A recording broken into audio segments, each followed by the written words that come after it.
And so when I get time to dive into a piece, I don't want to stop. I want to keep going.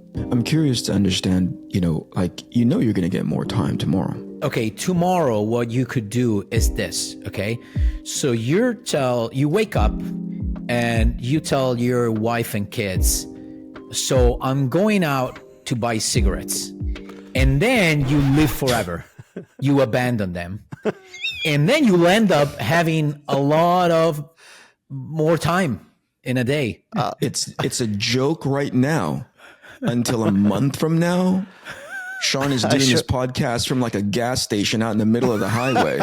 With long hair. I'm just a big beard. I'm living the life, guys. Thank you, Matteo, for your great suggestion. I got a lot of time on my hand, man. This is the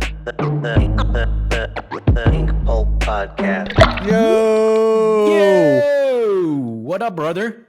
What's up, my brother? Today on the Inkpulp Podcast, it looks like it might just be the Fratelli Bros wearing our new Fratelli Bros shirts. Yeah, I was about to ask you, what's the cool things you have on you? I got this. I gotta say this is for the audience here. Yeah. We're wearing.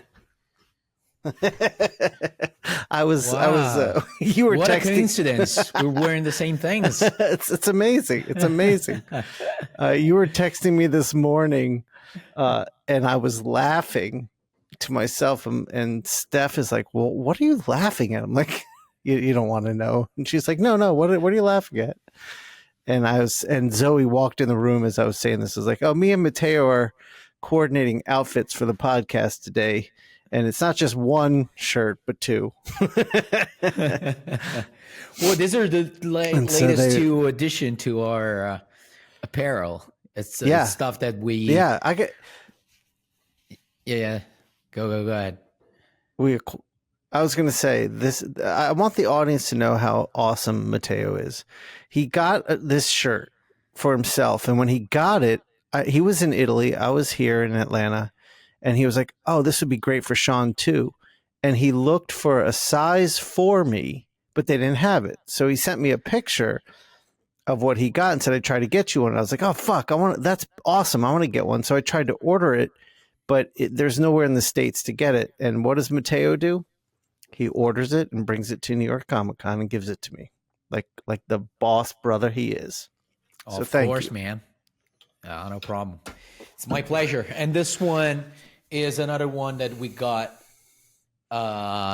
in New York at we got to give shout out to Jeremy. Oh yeah, absolutely. That guy's the best. Yeah. So a fan of ours, Jeremy, who we see every year at New York Comic Con, we always go to Super Dry after the show, after the con. We stick around Monday, we do some shopping, and we always go to Super Dry. And last year we went, and when we were in the checkout line, me, Matteo, and Mahfood, the guy recognized us. We didn't know who he was. And so it turned out he was at the show, and he stopped by and spoke to us. And this year when we were at the show, he stopped by and he's like, "Hey, are you guys going to Super Dry?" We're like, "Yeah, probably. It's we usually do."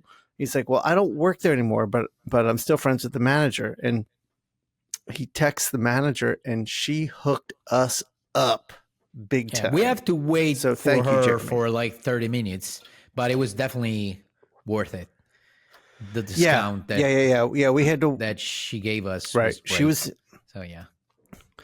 she was in a meeting, and we were shopping, and then we had to wait around for another 20 minutes, but it was we got a great hookup. So and we told her awesome that shirts. our podcast makes millions of views, so soon absolutely expect a Super Dry sponsorship. So we'll start it's coming. It's coming. And yeah, absolutely.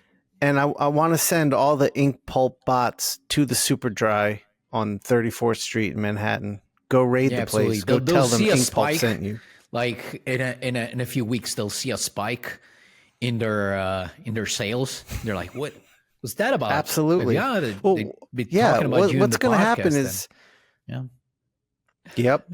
The bots are going to go in. They're going to wipe out the store. The store is going to be empty by the time our bots are done. They're going to buy up everything. Yeah, I know it. just please don't do that at night. Like, don't break in and steal the stuff. Just No, pay for no. it. It's just No, normal hours. support and, Super Dry like you. Right, right. Support them like you support us. So that was cool. So we got these cool things. It's fucking freezing out here now.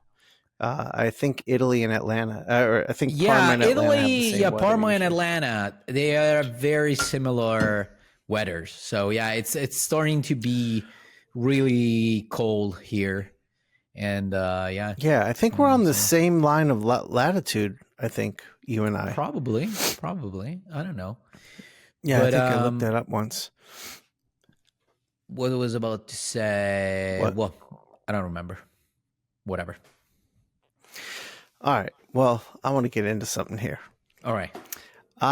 First of all, the episode that just came out. Sorry was to you and interrupt. Eric. It came back. I wanted to ask go you ahead. because I Go found ahead. out like recently that it's just a stupid thing, but I just found out recently that my already pretty bad internet service at my house was going even slower. So I was wondering, now we fixed the problem, so I'm doing, it's working at full speed again. Do you see me super pixelated now as usual, or you see me better? Yeah. Okay, fuck it then.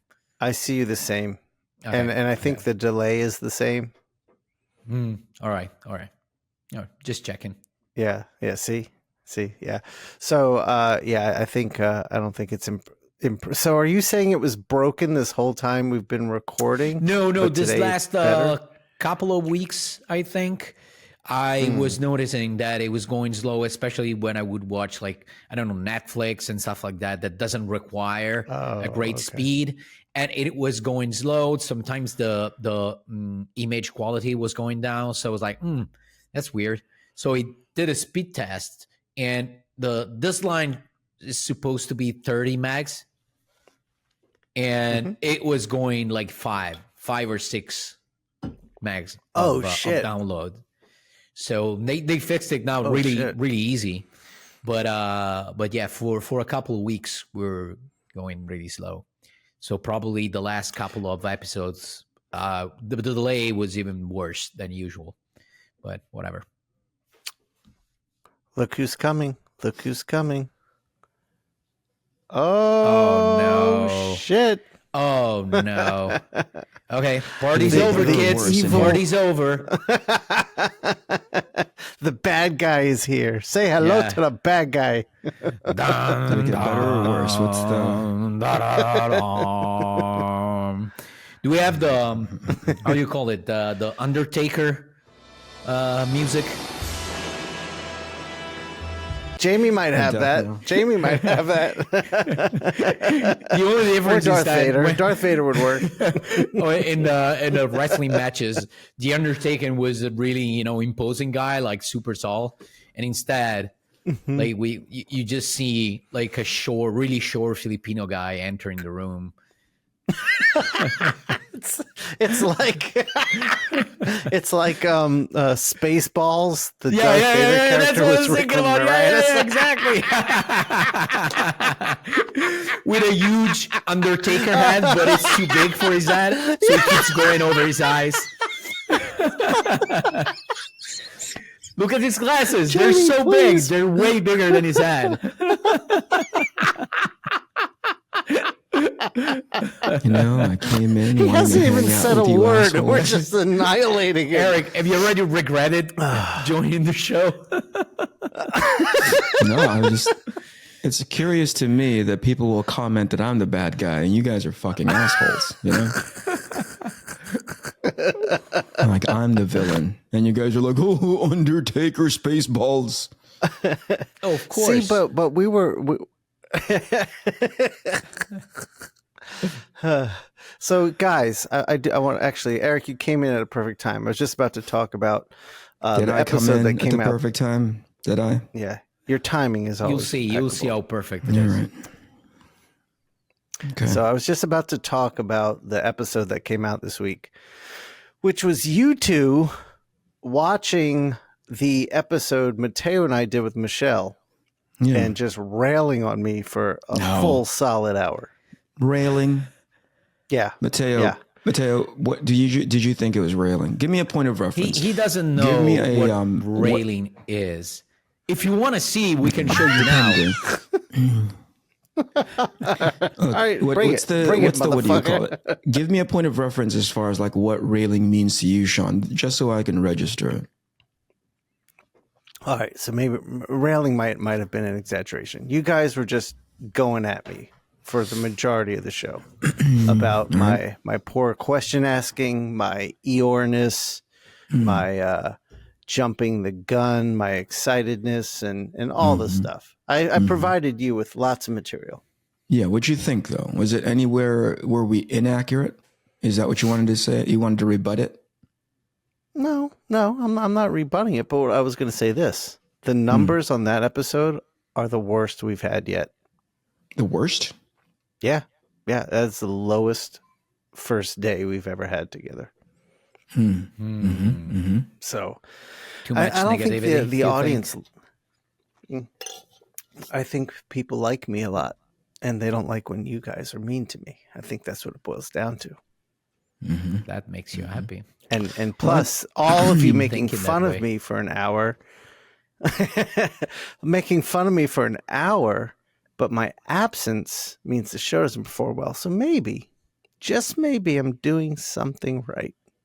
I want to put something into attention that maybe you're not paying attention, like you didn't see, because you're too busy, sobbing into your fucking underwear.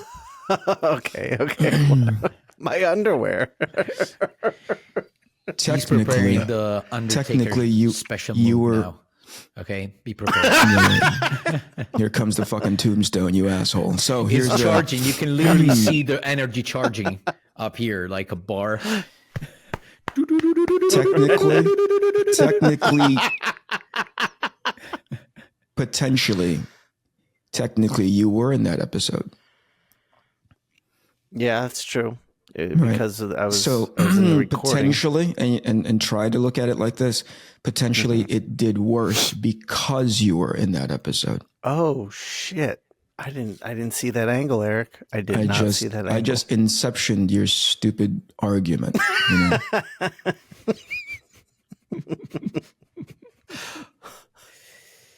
Eric, what's wrong today? Nothing. I'm doing great. This is actually a very happy day for me. Yeah. What happened? Okay, man. Good day. Good day. Point on this chart where this day hurts you. Can you predict, Shawn, which episode are going to do well? Is it because you guys put up like really super incendiary titles or like whatever episodic? I mean, it's all a game right now. I don't know that. I mean, Jamie knows what he's doing, and sometimes he'll hit a title where he's like, "This one's going to do well." He's probably the only one who knows what he's doing here. So, yeah, probably, not probably, definitely. Yeah. But I mean, I don't know. I feel like sometimes the guest is such a big draw. Like next week we got Jake Parker drop, and I think that's going to do really well. Oh, that episode because was of Jake, amazing. But that was such a good episode. And like Carl's episode performed really, really well, and I think it's because of the content of that one. But then there are some, like 2 weeks ago, it was just us three talking shit that did incredible. So I think I just don't know. I saw the title of that of like how to save comics.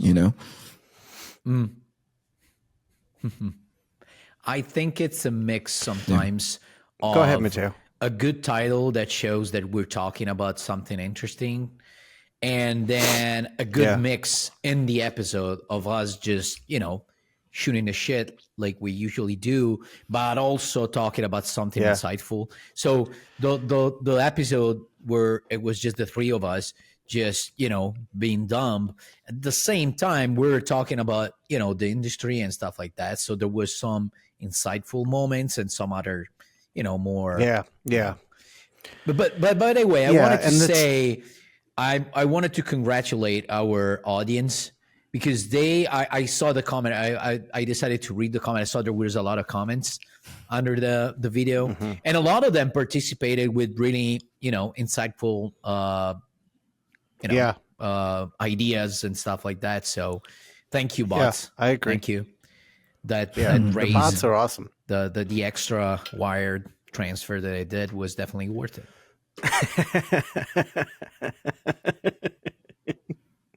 But yeah, I think that episode definitely did well because of the title. We were talking about something current and topical and pushed the release on that to come out during that time.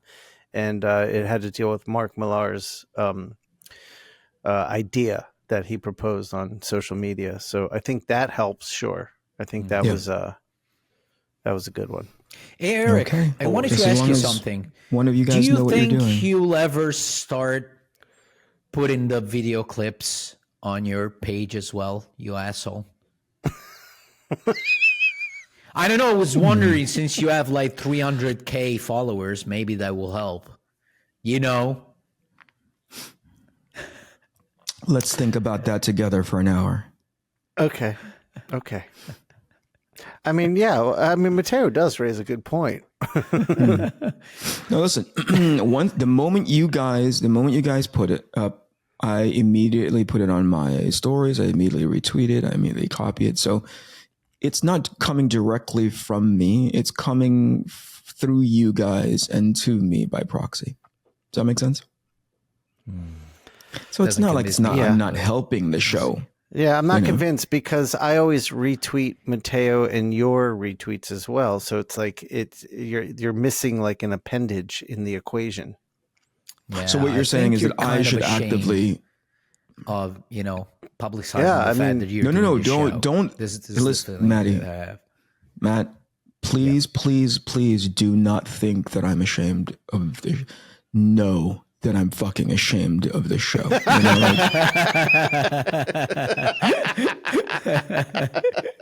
If you had any doubt, just erase those doubts. You're absolutely right.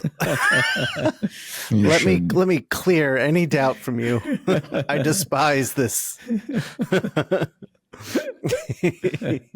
What did I walk in on? What are you guys talking about? Sorry. That's what we were I was just about to talk about that episode you guys did, and that fish, man. Hearing the whole story of that fish is a fucking survivor. Oh yeah, man. Yeah, Mad Brown. You got to take better care of this guy. I mean, this poor guy, Matteo. You have him in a swamp. I felt so bad for this fish. Yeah. Right? Now I have a few things that will help me clean it. And then I talked to a relative of mine who's has a really, he has a passion for fish bowls and all that stuff. So he told me what to do in order to, make the water last longer, so that it doesn't become a swamp. Oh, good. After 2 months. Good. I haven't done it yet.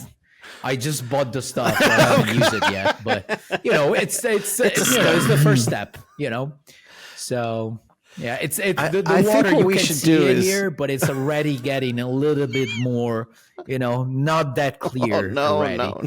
But we'll see. Do you have a filter in there? You don't have a filter? There's a filter, but it's you gotta in order for it to work properly, you should wash it. Unplug it and wash it, I would say once every 10 days. A week would be ideal. And I haven't done it yet. We'll see.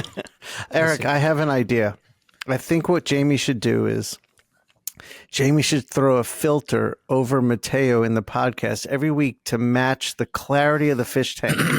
So when it gets to swamp level, no one can see Matteo, which will hopefully prompt him to clean his damn tank. Dude, we're resorting to freaking tricks now to keep people engaged in this podcast. Resorting to, that's all we ever had. We used to be able to have good conversations. Now we're like, hey, Jamie, put freaking filters on Matteo. What have you guys been up to this week? What are you guys doing? Matteo, go ahead. So I'm finally, I cleared up all my schedule from all the hundreds and hundreds of covers I had to do. Translation. The industry has had enough of Matteo.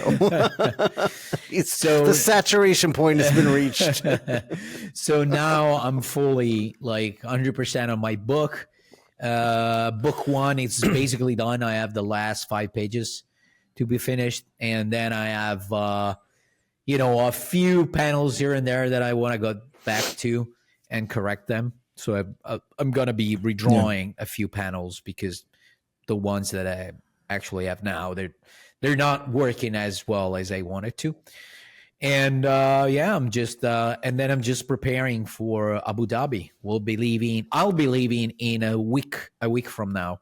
Probably Shawn is gonna be leaving a little bit sooner than me. How about you, Shawnee Monday, boy? Yeah. I don't have. Well, real quick on the Abu Dhabi thing. I'm supposed to leave on Monday, but I don't have a ticket yet. But you just got yours yesterday.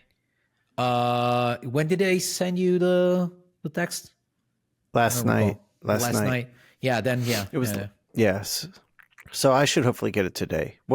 Dude, I am really excited about this desert safari and the dinner party they're throwing for us in the desert. That's going to be fucking amazing. Cut to okay. What are you working on 1 this week week, for Shawn? now? American and Italian comic book artists found dad in the desert. If that happened, Eric, please contact Jamie and make a montage of this moment and then the news. In the arms of the angel, fly away. Please. That's my when I find out a couple of my best friends are dead. That's my first priority is to contact the editor of our podcast. Entertainment comes first, man. Eric's the one plotting our death. He's hiring assassins in the desert to take us down. So the show will be his. He's going to create AI versions of us that are much more pleasant to his tastes. I think the way I don't have to go to the extent of hiring people to have you guys die in the desert.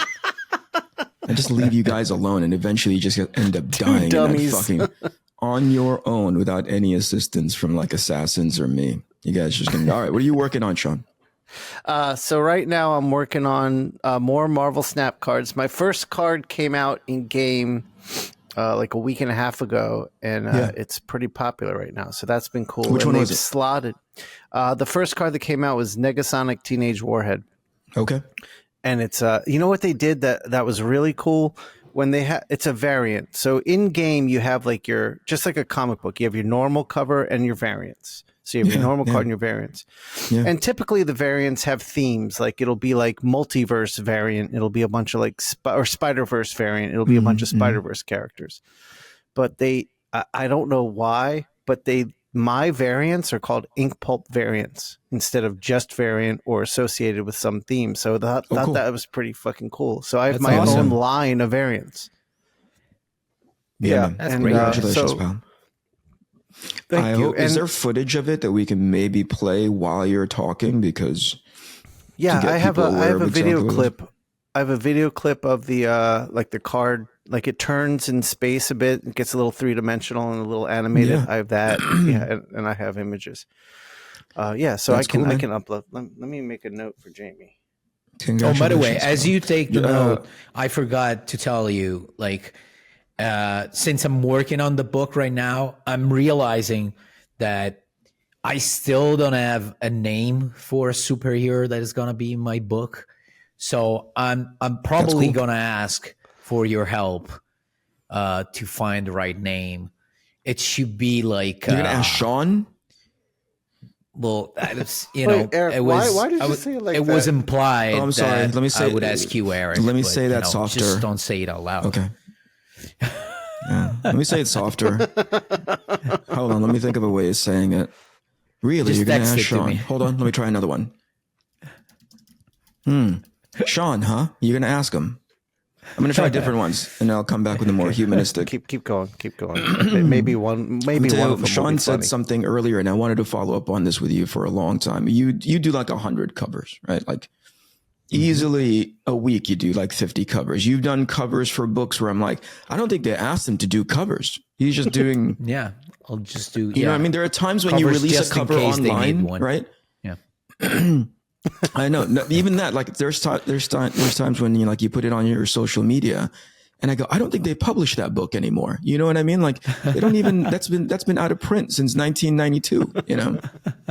Matteo's just doing covers. Anyway, the point is this is what I wanted to ask you. Are you ever in a situation where you think to yourself, wow, I'm really flooding the industry with a lot of this work? Is there any of that I don't want to introduce the evilness in your head, but you're like, hey, is there saturation of my work out there right now?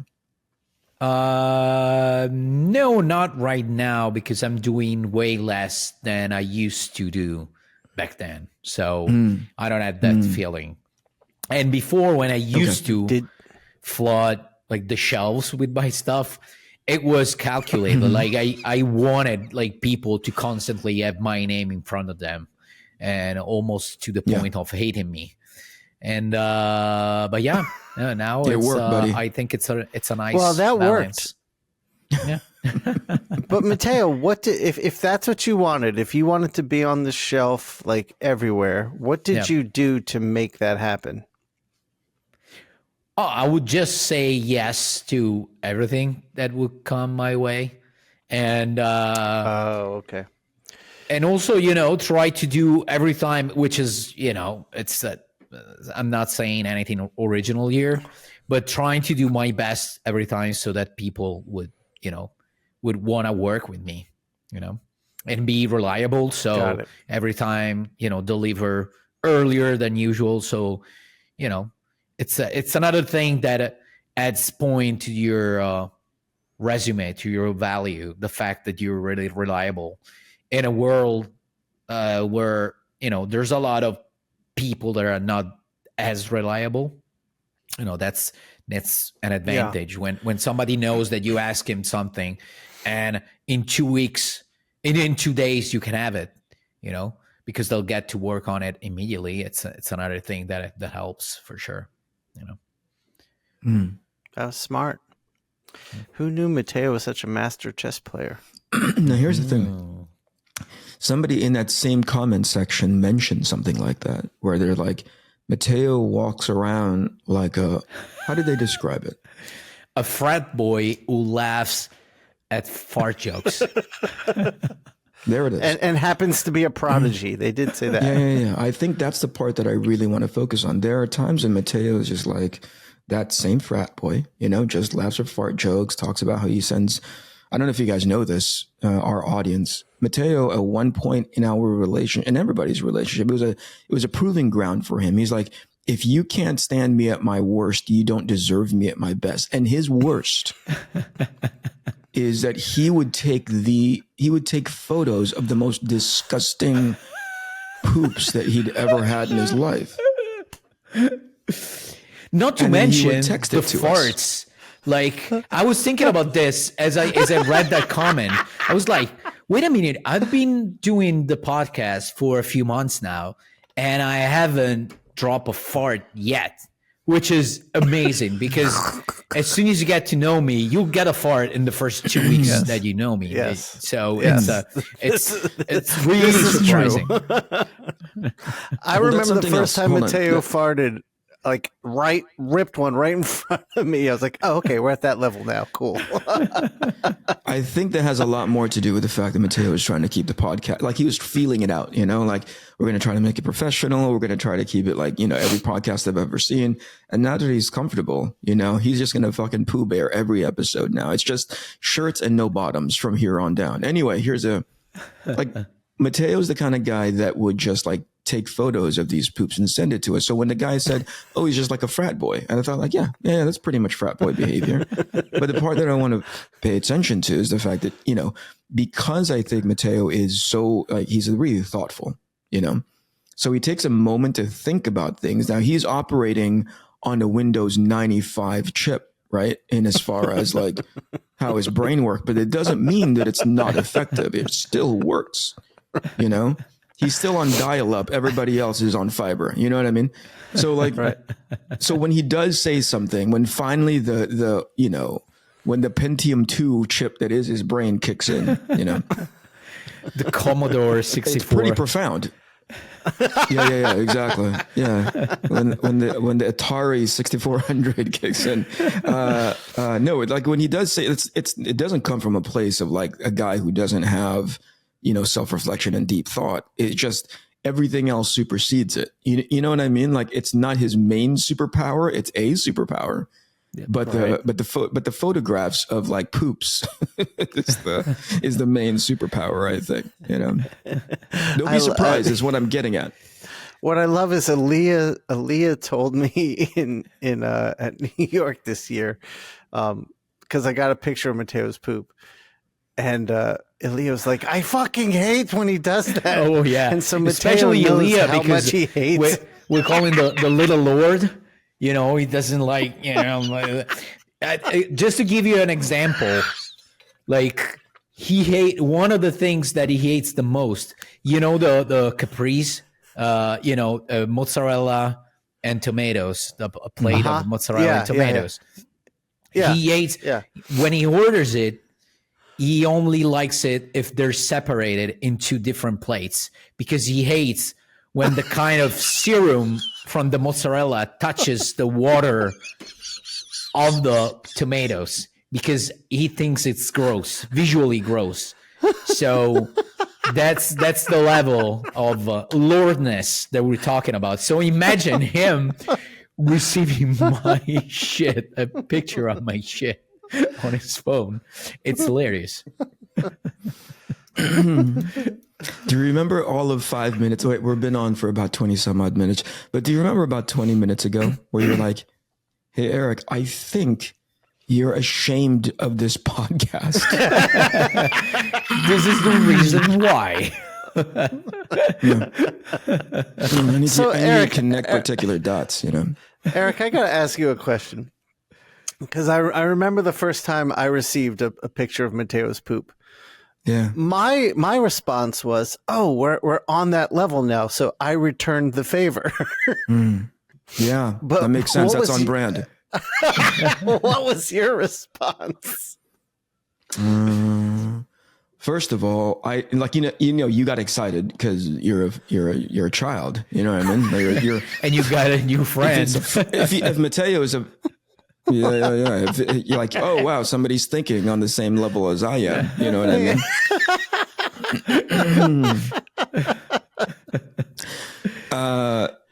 So if there's a frat house, if Matteo's a frat boy and there's a frat house, you're like pledging tomorrow. Like, where does this guy fucking live? Where this shit is okay. I want to start wearing the Greek letters on my chest of Shitty Pie U or whatever the fuck frat house you guys belong to. Shitty Pie U. When Matteo sent it to me, I was like, "We're not at that fucking level, man. We're never gonna be on a level where I'm like, this is okay. Just let me reciprocate." But here's what when he sent it to me, I think Matteo was just waiting on his phone for two responses. One, the good one, you know what I mean? The one that has the green check mark next to it is me also sending him a photo of like me pooping or whatever it is. That would have been the ideal one, right? The less ideal one was like, "Oh, we're at that level now. Cool. Yeah, man, this is so funny. Ha ha. Lol, as you would say, Shawn. You lol through fucking everything." I didn't respond. I was just like, because what do you do to follow that up? A shitty picture of like, I don't want to play shitty picture tennis with Matteo. You know what I mean? I don't want to lob, but like he lobs one over to me. But even not replying, Eric, made me so happy because I could fantasize about your face as you received it, and the thoughts that were going through your head at that moment. It made me giggle anyway. So that was amazing. Thanks for not writing anything. Yeah. In Seattle this year, when we got back to the Airbnb we were staying at, I go to the bathroom, and not 5 minutes later, I get a picture of Matteo's poop. So I return the favor immediately. Yeah. That's We were very on on the brand same. for the We were both. on the same schedule. Yeah, you guys are like, you guys are like women who are menstruating at the same time. You guys got on each other's Yeah, we take fucking. a shit at the same time. You don't even need to. Yeah, that's it. Eric, speaking of us being children, did you notice what we're wearing today? I didn't want to say anything. Yeah, well, Matteo, we should show him. Yeah, I mean, It's not I'm just the probably outer super layer. pixelated to It's- Eric as well. But It's we double layered today for tellies. double the layer, double the fun. Yeah. See, this is him not responding right now. Yeah, this is exactly You guys what are doing happened when I right. received the picture on my poop. So, Shawn, knowing what Yes. you know, right? Is this episode going to do well? Do you think this is going to be one of those first day performers that you really I think love? right now we're being very entertaining, and you were asking me what I'm up to, and it's leading me into something I told Matteo I did want to talk about, which I Okay. think will be So a good here discussion. comes the insightful part. The black of and the white. show. Yeah. This is the part that is going to get us the title for the show in order to attract people. We're going to get horrified in the exactly. first 30 minutes of Because- the show. And then if they resist and they hold on, they might get to the juice.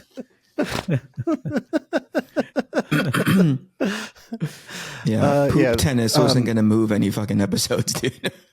Poop tennis. All right, go ahead, Shawn. So, I'm working on the cards, and I also I have a Zoom meeting after this with Todd McFarlane's people about doing some cover work. So I'm excited about There that. you go. That's amazing, man. And thank you. We'll see. I'm Wait, hold on. excited, Hold but that thought. cautious. Hold that thought. Matteo, like, Yo. Shawn has been waiting for this moment, right? Like that thing where he just wants to drop a name. Because you've been doing it for 6 months now. You know what I mean? Like you've been talking about all the different fucking covers that you've been doing, this creator, that creator, this creator. And Shawn is like, you know, like Charlie Brown, it's just, like he just started shrinking in this shot every time that you mention the next big deal that you were cover working FOMO. on. I had cover FOMO. Yeah. And so like the moment he was like, yeah, I get to say the name right now. I get to say things like Zoom and meeting and Todd McFarlane's McFarlane? people Yeah. is going to feel, yeah. Okay, go ahead, Shawn, go. And the other thing I'm doing is I'm doing a very large painting, just for me. For a con, but just for me. Yeah.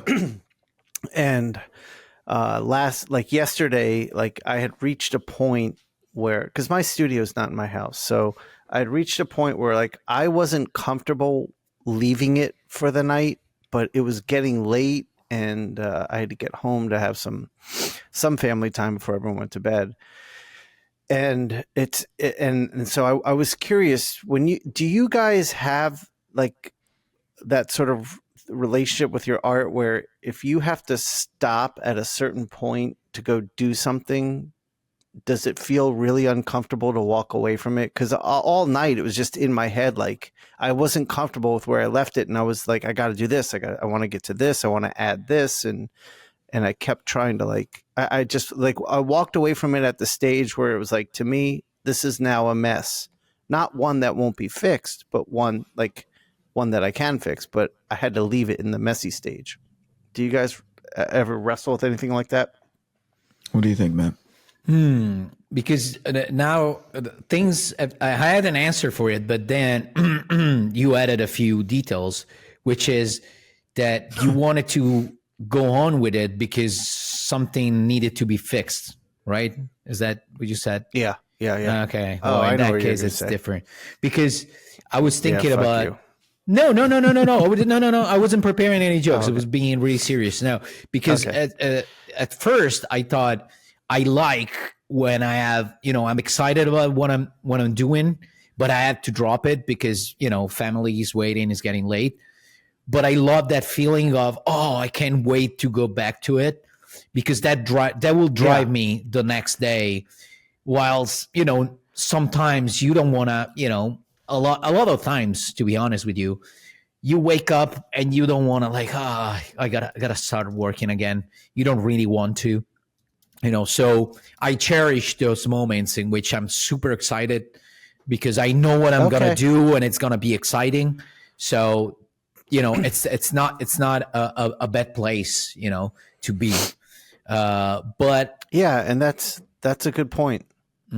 But in the case that you were describing, which is, it really depends. Like, do you already know, the stuff that you want to do? So you already have in mind how you're gonna fix it and make it better, or you're in that area in which you're still lost and you don't know, because that's way different. Like that would put me in a bad spot. I wasn't lost. Sorry, I knew what I wanted to do. It was so condemning the way he said it. Are you still fucking lost? Jesus Christ! Why are you still lost?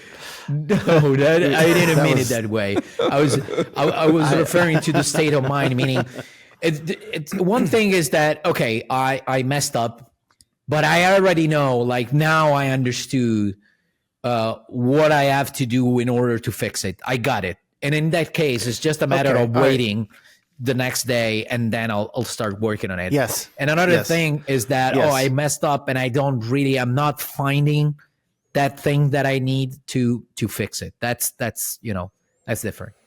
Okay, so where I was, I knew exactly what I needed to do, and I should clarify. It wasn't that I messed it up. It's exactly where it should be right now. And there is, like, I'm torn between that excitement of wanting to come back, and like, that's what I felt this morning. I was like, I want to get in there and get going. It was just leaving it in that stage where it's you're like in the middle of one of the steps. So it doesn't feel like it's at a point for me to walk away from. It's like, I want to keep going. I want to get this stage done. I know what I need to do, and I just want to do it. But and that's when I said to myself, I was like, I would really wish I at this point had a studio in my house, because I could have just stayed up and worked on it at night. Like, I could have hung out for a little bit and then just walked down into my studio and kept going, and I would have been happy doing that. Well, no, in that case, the way you're describing it, no, I would be still happy, but at the same time, my studio is in my house. So it's, the stuff, it's really close to me, it's just upstairs. But anyways, I'm not going to go back until tomorrow, because I set my time, like my working time, working schedule. So I'm not going to work, after dinner or whatever. But so you can just turn it off and enjoy your night.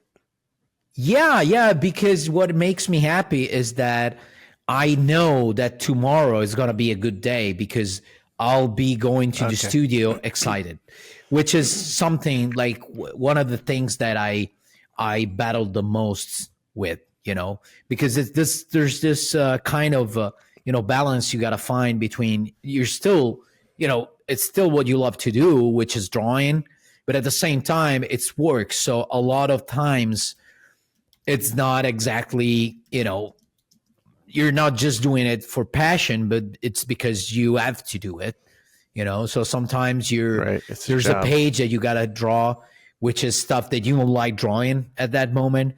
So you're going to be like, fuck, the moment has come. I gotta work on that page, and I'm probably not gonna have fun working on it. So I dread that moment more than just, take it in.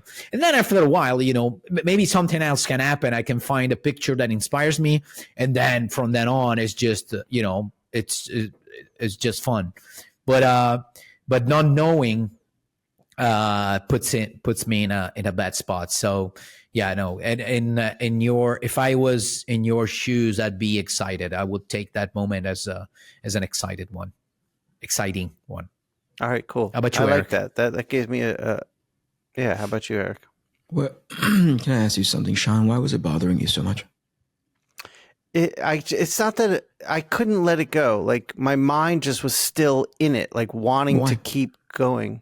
Okay. I don't know. That's just how when I'm in the zone, I think, okay, if I think about it, I think it's because time is not something I have excess of. Mm-hmm. And so when I get time to dive into a piece, I don't want to stop. I want to keep going. So I think that's why. Okay. I'm curious to understand, like, you're going to get more time tomorrow. So is it really time?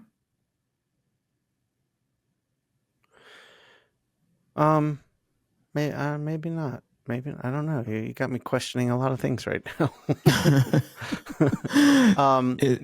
like, it's not as if you're going to go away on a vacation. You got to leave it for like 3 weeks, and potentially you're not. Right. It's sitting on your desk unattended to, but you're going to come back to it tomorrow. You have an office schedule.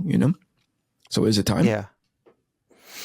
I think it's partly time, yes, because even though I have a set schedule, it's every day. It's like, what do I have to do? Like today I have a podcast, and like I have a Zoom meeting, and then I was Todd McFarlane's people. We get it. All right, get over that part. See, I didn't say that. You said that. But I felt like you wanted to say it. That was you. You stopped yourself short of saying it. All right, continue. Go ahead. And then I have to get my kid to work and pick them up from work. So the thing, it's I don't have time. So it's like I wanna have the time today to just sink into it. But I knew like I wasn't waking up to a day where I could just get into the studio and stay in it. So I think that's part of it. Yeah.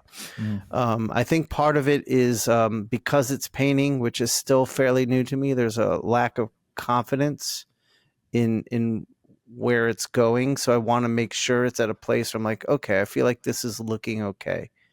And getting that next stage done would have got me to a place where I'd be like, all right, I feel good walking away now. There's still work to be done on it, but I know it's not going to fall apart now. So I think that's part of it too. Okay. Okay. That's it. That's my questions. I was just curious why there was like a ticking clock in your head, or at the very least an anxiety in your head about leaving it in a space where it's not. I mean, Matteo's points are good. I think that makes sense, but I think it's there's a lot of external stuff that we're talking about, but I always want to talk about the internal, because you're like, if you know what your day looks like tomorrow, you're not going to be able to get away from a podcast. You're not going to be able to get away from running these errands, right? So, but you do know eventually you're going to get time, right? It just won't be immediate. It just won't be like, it won't be immediate. Yeah. True. But is that important to you that it be immediate? Well, it's not that I need it to be immediate. It's that I want this done for the trip. I'm leaving for a Monday. And on top of that, I want to turn in my card I'm working on before Monday as well. Yeah. So I do feel like I am fighting time on that. Okay. So that's probably one of the things that's not making you that happy. But at the same time, if that can make things better, like from the way you described it, you're in the zone now where what the next step is gonna be. So that means that you don't need all that time that it usually takes. Like, for example, again, going back to the example of, today I need to draw like the first panel of this new page that I'm doing is a building that I gotta, invent, and then I gotta look for pictures and stuff like that. So I already know that probably, unless it's one of those last days when I get to the zone immediately somehow, like I gotta work hard in order to get myself to that place. And it's gonna probably take 45 minutes, an hour, because before I get the engine rolling. But in that case, if you already know that, the engine is already warm when you get to the studio, so you can start immediately, and you don't need that time, But that's a good point. So probably here's something that you and I talked about a long time ago, Shawn. So I have a 3 things rule at any time of my day, right? Right. 3 things, right? And so I'll give people who haven't heard this conversation some point of reference. My wife has a tendency to get overwhelmed by the tasks that she needs to do. As a matter of fact, sometimes I look at her to-do list and it overwhelms me, and I don't even have to do it, And so what happens is that when she starts thinking of those tasks, it has a tendency to cascade or snowball, right? where she goes like, well, I got to go do this. And then after that, I got to go do this. And then I got to do this. And so she and I had a conversation about like, you only have 24 hours in a day and somewhere in there, you got to sleep, you know? So to keep things manageable, I always try to do 3 things. On the list of 20 things, I always try to keep myself like, okay, I can do 3 of those things. And that third one is probably going to be sort of spectacular. It's going to be less than ideal, but I know if I get those 3 things. So I try to get 3 things done to whatever capacity they need to get done. Right. Like, so I don't like, you know, do the third thing poorly on purpose. I just know that third thing, depending on how my day ends up, will probably be the least optimal version of that thing because it's near the tail end of my day.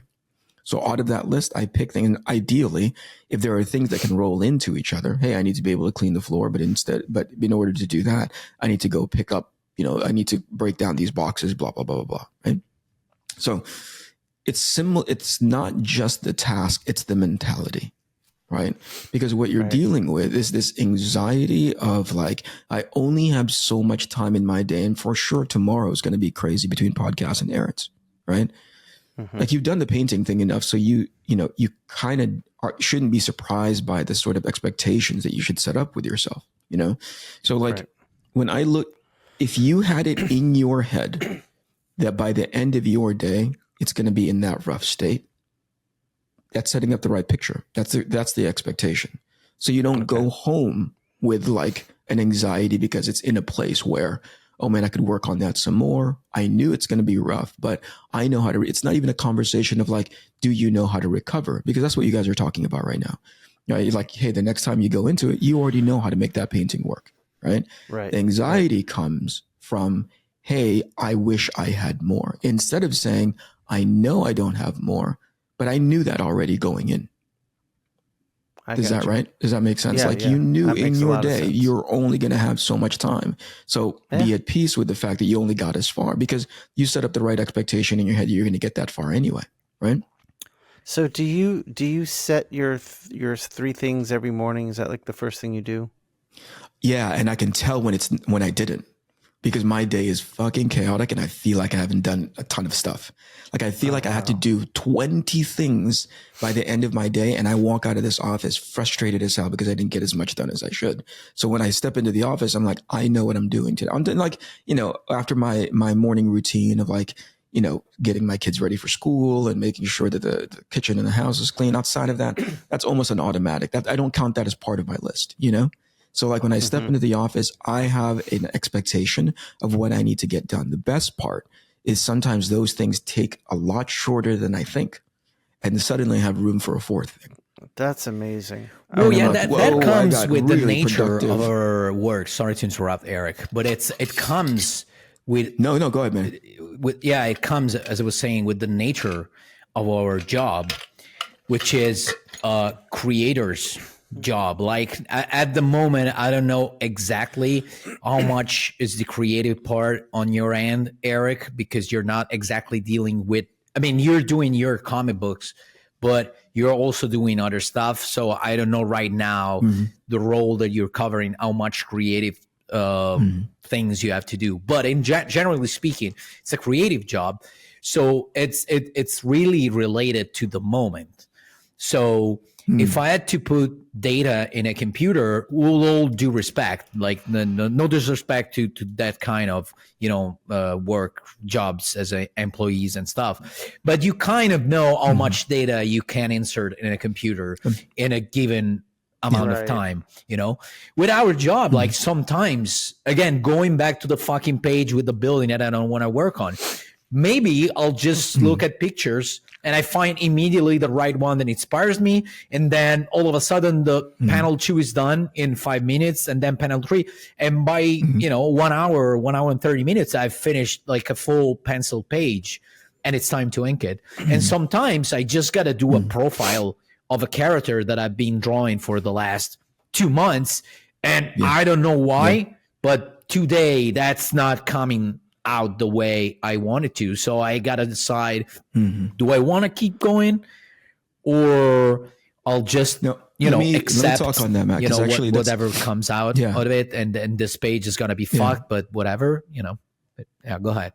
Yeah, I think what you're talking about is the variable of the creative process, and I don't have anything against it. Obviously, that's important, right? Like whether it's writing a script or like drawing that panel, that's like, man, I've drawn profiles like, you know, I've drawn profiles a gazillion times. Why is this one so stupid tough, you know? Or to your point, hey, dude, I found the right reference and this thing is just going to make itself, like this thing is basically going to draw itself because of the reference that I have in mind. That's the variable. And that's not what I'm talking about, right? So if that's the variable of what causes your anxiety, my attitude is don't think about the variable, right? Think about the tangible, you know, which means I just need to work on that profile today. Yeah. That's it. I don't think about the success of whether or not I'm going to be able to finish it.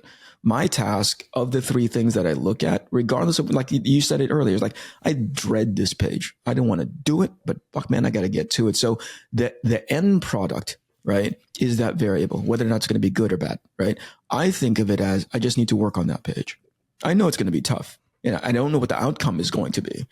Clearly I'm going to do my best, but I just need to be able to work on that page today because I know it's tough, you know? So that's my first thing, right? That's the first thing that I put. I think I'm different in my, forgive me if I'm misunderstanding, but like I'm different in the process. I look for the shittiest pages first. Like I go like, I know that this is going to be a crap page and I know I'm not looking forward to drawing the underside of the Golden Gate Bridge or whatever because of the detail that's going to be in it. So I look for those opportunities first. Ultimately, it's not the end product. I'm thinking about the task, you know? So if I know that task has a variable of like how long it'll take for me to finish it, that's why I say 3 things, right? So I go like, okay, so I picked 3 things to do today, but that first task was a bitch and it took all day and I couldn't even get to thing 1 or thing 2. But what I did was compartmentalize all the things that I needed to do that day. Does that make sense? It doesn't mean I failed. I just roll over to say, you know, item 2, item 3 to the next day, potentially even item 1 if I don't finish it. But I pick 3 things. I don't look at the entire list and get overwhelmed by that concept. Does that make sense? Yeah, it makes sense. I gotta admit, I'm not there yet, especially because my problem, one of my problems is probably talking about expectations. I'm used to a different way of working. As you know, we talked about it, but in the past, I used to work like a fucking machine. So I would do shows. I would do like 7 or 8 shows in the US per year. Plus I was working on 2 monthly titles plus cover. So I'm used to that, you know, to that production level. And I'm slowly, you know, managing how to let it go, especially when I don't need it. But still, you know, I'm still fighting against this probably this internal clock that tells me, you know, back in the day, this page wouldn't have been a problem for you. It would have been done in 20 minutes, you know, instead of full day. So probably that's what I'm fighting against. And I'm slowly learning how to let that go, especially now that I'm working on my book and I don't have a real deadline because I don't have anyone telling me, hey, we need this book by X date. But I remember there you had this story that you were saying like I remember now. You were like, dude, the reason why I put on weight is because like if you put in front of me, I will eat all of it. You know, and we were laughing about like, what the heck is, you know, why is that? And you're like, oh, dude, I come from a household that's like, whatever my mom puts in front of me, I'm going to eat. So you know, she basically has trained, you know, you were trained from a very young age to just like, hey, if this is in front of me, I'm going to put it in my mouth. And you don't like, you fast forward to like right now and you're looking at your girlfriend, you're like, wait a second, she's programmed completely different, you know? Like that's not critical to how she operates. And ultimately, like you had an opportunity to reflect on that, you know, with your analyst, and you're like, actually, I don't need to do that. It's the similar thing. Like you've trained yourself to go like, I need to do this page X amount because there was a version of your environment that's what success looked like, you know? Now you don't have that. And you have to reel yourself back to be like, I need to put myself under a level of analysis and like reflection to be like, why do I consistently do those things? Is it because it's what the expectation is from a version of myself that's not applicable anymore? That's not how things need to be. And if that's the case, then let me find out now what success means for me, moving forward, because it sucks, because it just brings this weird level of like anxiety into your process to get like, that's not really all that necessary. I need to put that baggage down, Yeah, no, absolutely. That's what I'm thinking about now. And lately I've been trying not to think about in terms of finished pages. Like this last few pages that I've done on my book, they're partially inked, and then I'll be going back to them later, because I feel like I'm, I like the way I'm drawing. So I want to be focused on just, penciling. And when it's not coming out the way I want it, I can go back to the older pages and start inking those, for example, for moments in which I don't have it, because the inking is, it comes easier because most of the work is done. So I can, I can relax, my brain a little bit, and I don't need to be in the zone for inking, because everything is being defined already. Right. So I'm trying to use that. You were to saying something, balance. Shawn. What were you saying, Shawn? You were about to say something. No, I was just agreeing. Well, first off, I think that's brilliant what Matteo just said, is to leave different things in different stages. So if you're working on one stage on one thing and it's not going well, just shift to another thing that's in a different stage, like inking. I think that's really smart, and I'm going to try that. And I'm also going to get back to implementing your 3 tasks thing. Try too, it. I mean, it's a good idea. I have another solution for you, like, Shawn. If you just, tomorrow, what you could do is this, okay? So you wake up and you tell your wife and kids, so I'm going out to buy cigarettes. And then you live forever. You abandon them. And then you'll end up having a lot of more time in a day. I guarantee that. That could be another method, possibly. That's brilliant. That's brilliant. Listen, it's a joke right now. Until a month from now, Shawn is doing this podcast from like a gas station out in the middle of the highway with long hair. I'm just a big beard. I'm living the life, guys. Thank you, Matteo, for your great suggestion. I got a lot of time on my hand, man. Yeah. I feel like a teenager now. I'm living in the back of my car, I only have 3 pairs of shirts that I'm taking with me, but man, the freedom, you guys. I haven't showered in a week and a half, but I feel amazing. But no anxiety whatsoever. It's great. No, calm as he's like, I haven't showered in 3 weeks, but this is the most clean I've ever felt in my entire life. Thank you so much, Maddie. Oh, by the way, listen, I want to also, since you mentioned, you guys continue. Eric, since you mentioned anxiety, I've come to the realization lately that a little bit of anxiety, if it's kind of under control, it's a healthy part of life. I agree. And it helps in your work, and it helps put in the fire under your ass when you're not feeling like working. So a good balance, like I don't mean like becoming a victim of your own anxiety, but learning that there's a value behind anxiety as well. And if you know somebody that doesn't know what anxiety is, probably that person is not there entirely. Probably they must be like 6 years old. Right. Go ahead, Shawn. That reminds me of something Jimmy Iovine said that I think about a lot. Jimmy Iovine's a record producer, and he gave a speech about fear. And if we think about fear and anxiety as similar, but a lot of people feel fear and it becomes an obstacle in front of them that they have to fight through to get to the other side. He said the reason he feels he's been successful is because that fear, he learned to put it behind him and push him forward. So I think it's a similar concept to what you're saying about the difference anxiety. with fear and anxiety is that like I'm probably gonna butcher this one, but it's at the core, what's the difference is that anxiety is a fear with an unidentified object. As true. While fear, why you're scared. what's the thing that scares you. Perfect. Anxiety is the you know, this feeling of fearing something, but you don't know what the fuck it is, you know. So right, that's true. Yeah, that's the difference. That's true. You know, you gotta start studying and understanding what are you scared of, and then work on it. You know, that's the main difference. Yeah, I think to go back to what Matteo was saying a couple of minutes ago, which is like, you know, living an anxiety-free life.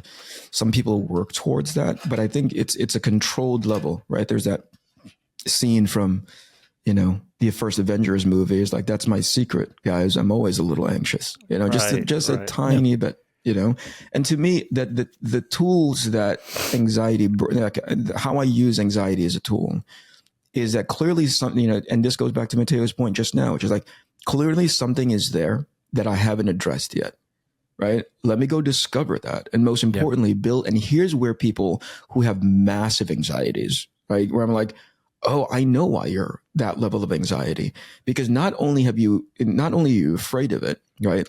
And not only does that fear build into that anxiety because you're like, oh, geez, you don't have the tools, not just for the reflection, but you haven't put in a game plan of how to address it, right? Mm-hmm. Here's the thing, right? So like for me, whenever I get anxious about something, I go like, why am I worried about that? You know?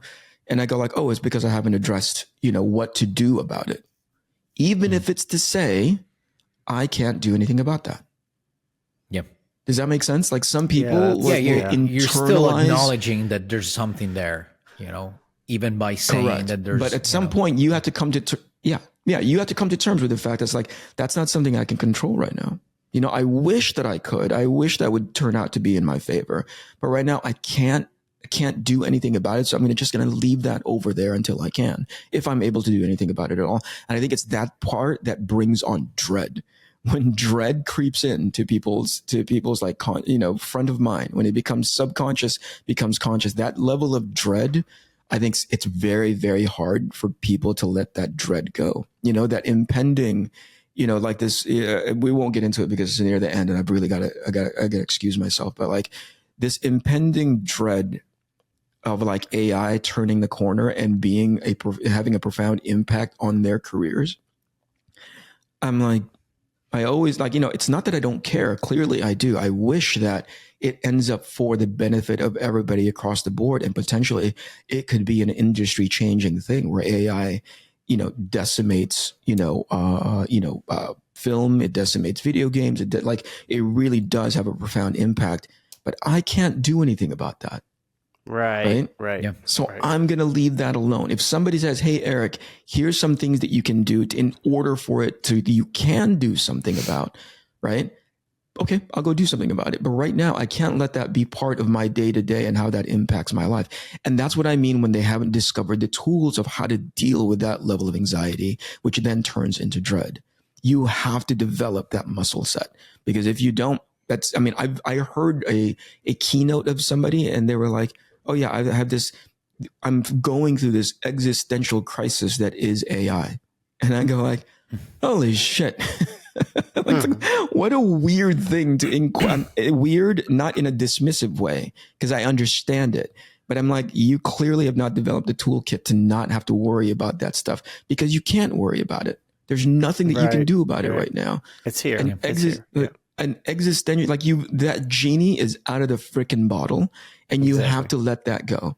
That's going to develop. In the meantime, go focus your time, energy, and potentially the anxiety that you clearly have a propensity for onto something that you can do something about. And pop up Xanax. Make your day light. Yeah, resort to another microdosing, amazing like Shawn is solution doing. by Matteo. All right, I gotta go. I'll talk to you guys later. Let's wrap this puppy up. Thank you all for watching. See ya. This is the Inkpulp Podcast. This is the